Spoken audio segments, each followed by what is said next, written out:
नमस्कार दोस्तों, आज हम जिस विषय में बात करने जा रहे हैं वो आप वीडियो स्टार्टिंग से पहले ही देख चुके होंगे कि किस विषय में बात करनी है। तो वो है प्लास्टर ऑफ पेरिस, जिसे आप पीओपी के नाम से भी जानते हैं। तो आज हम बताएंगे इसका फार्मूला क्या होता है और इसका वैज्ञानिक नाम क्या होता है और इसे किस किस नाम से जानते हैं और इसको प्लास्टर ऑफ पेरिस ही क्यों कहते हैं। पेरिस जो कि फ्रांस की राजधानी है, तो इसको पेरिस ही क्यों कहते हैं, प्लास्टर ऑफ पेरिस, इसके भी विषय में आपको जानकारी दी जाएगी। तो प्लास्टर ऑफ पेरिस बनता कैसे है कि यदि जिप्सम आप लेकर उसका जो सूत्र है CaSO4 × 2H2O को 373 केल्विन ताप पर गर्म कर दें, टेम्परेचर पर 373 केल्विन टेम्परेचर पर यदि गर्म कर दें तो वो कैल्शियम सल्फेट हेमीहाइड्रेट बनता है। मतलब वो कैल्शियम सल्फेट हेमीहाइड्रेट के टुकड़ों में विभक्त हो जाता है और उसमें से पानी बाहर निकल जाता है। तो कैल्शियम सल्फेट हेमीहाइड्रेट जो है वही आपका प्लास्टर ऑफ पेरिस है, जिसे साधारण भाषा में प्लास्टर ऑफ पेरिस कहते हैं, जिसको पीओपी के नाम से भी जानते हैं। अब जिप्सम क्या है कि जिप्सम एक लवण है जिसमें क्रिस्टलन के जल की संख्या 2 होती है, जल के अणु उसमें 2 होते हैं। सूत्र यहाँ पर लिखा भी है जिप्सम का CaSO4 × 2H2O। यदि इसी तत्व को हम 373 केल्विन टेम्परेचर पर गर्म कर दें तो ये विभक्त हो जाएगा दो चीज़ों में।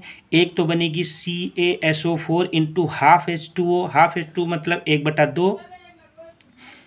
1/2 H2O बनकर कंप्लीट हो जाएगी। और जो ये आपका CaSO4 × 1/2 H2O है, यही चीज़ हमारी प्लास्टर ऑफ पेरिस होगी और उसमें एक सही 1/2 मतलब ये हो जाएगा 1.5 अणु जो है पानी का बाहर निकल जाएगा। अब ये आपका कंप्लीट हो जाएगा प्लास्टर ऑफ पेरिस। अब और डिटेल आगे पढ़ते हैं।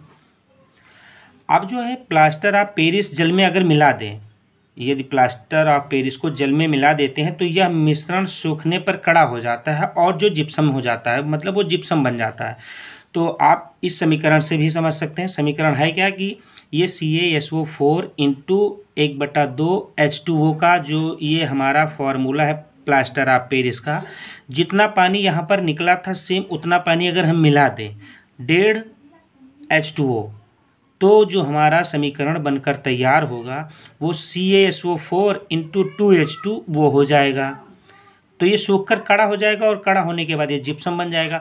तो होता क्या है कि घरों में जो प्लास्टर ऑफ पेरिस होता है उसको पानी डाल के उसको मिला दिया जाता है और फिर लगा दिया जाता है, और लगने के बाद वो जब सूख जाता है, सूखने पर हो जाता है कड़ा और वो दीवारों में आसानी से चिपक जाता है, जो छोड़ता नहीं है। और वो जो छिपा हुआ जो आपके दीवारों में चिपका हुआ तत्व लगता है वो जिप्सम हो जाता है।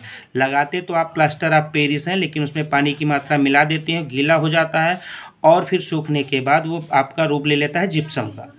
तो यह है जिप्सम की डिटेल।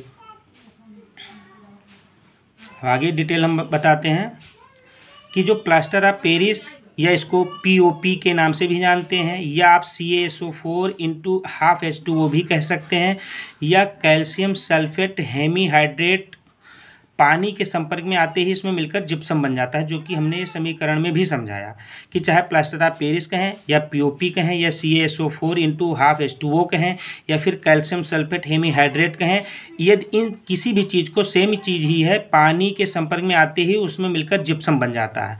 और जिप्सम बनने से आपको, जैसा मैंने पहले बताया, कि दीवारों में आसानी से चिपके रहते हैं और टाइट हो जाते हैं एकदम से। अब हम बात करते हैं इसे प्लास्टर ऑफ पेरिस कहते क्यों हैं, इसका नाम प्लास्टर ऑफ पेरिस ही क्यों पड़ा। ऐसा कहा जाता है कि सन 1254 ईस्वी में इंग्लैंड के एक राजा थे जिनका नाम था किंग हेनरी III, ने पेरिस का भ्रमण किया और उन्होंने पेरिस की दीवारों पर बहुत अच्छी अच्छी सफ़ेदी देखी। उन्होंने देखा कि वहाँ पे जो दीवारें हैं वो बहुत अच्छी साइन दे रही हैं, बहुत अच्छी चमक रही हैं सफ़ेदी कलर में। और उन्होंने देखा और उनको पता चला कि यही चीज़ जो चमक रही है यही प्लास्टर ऑफ पेरिस है, मतलब यही एक तत्व है, जिप्सम है, और इन्होंने इसको प्लास्टर ऑफ पेरिस कहा और इंग्लैंड के दीवारों पर यही प्रयोग होने लगा। तब से इसे प्लास्टर ऑफ पेरिस कहा जाने लगा, तब से इसको लोग प्लास्टर ऑफ पेरिस कहते हैं। अब हम बात करते हैं ये जो आपको जिप्सम के बारे में हमने बताया था, जिप्सम होता क्या है। ये CaSO4 × 2H2O होता क्या है, एक खाद का रूप होती है या एक खाद होती है। इसको यह एक तहदार खनिज है और इसे सेलेनाइट भी कहते हैं। इस जिप्सम को सेलेनाइट के नाम से भी जानते हैं। और इसकी जो रासायनिक संरचना होती है या कैल्शियम और सल्फेट से बनी होती है, कैल्शियम और सल्फेट से बनी होती है, तो इसकी रासायनिक संरचना में कैल्शियम और सल्फेट पाया जाता है।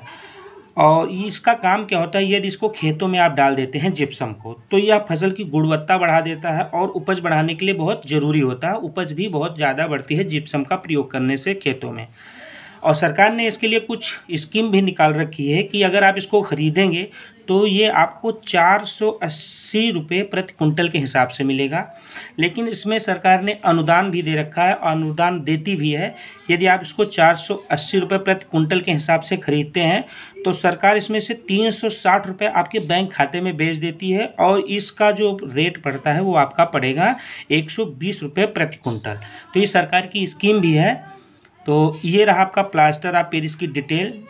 तो आपको ये वीडियो कैसा लगा, यदि अच्छा लगा तो आप हमारे चैनल में यदि नए हैं तो सब्सक्राइब कर लें, और कमेंट भी करें यदि कोई आपको और अधिक जानकारी चाहिए, और शेयर भी कर दें अपने दोस्तों के साथ।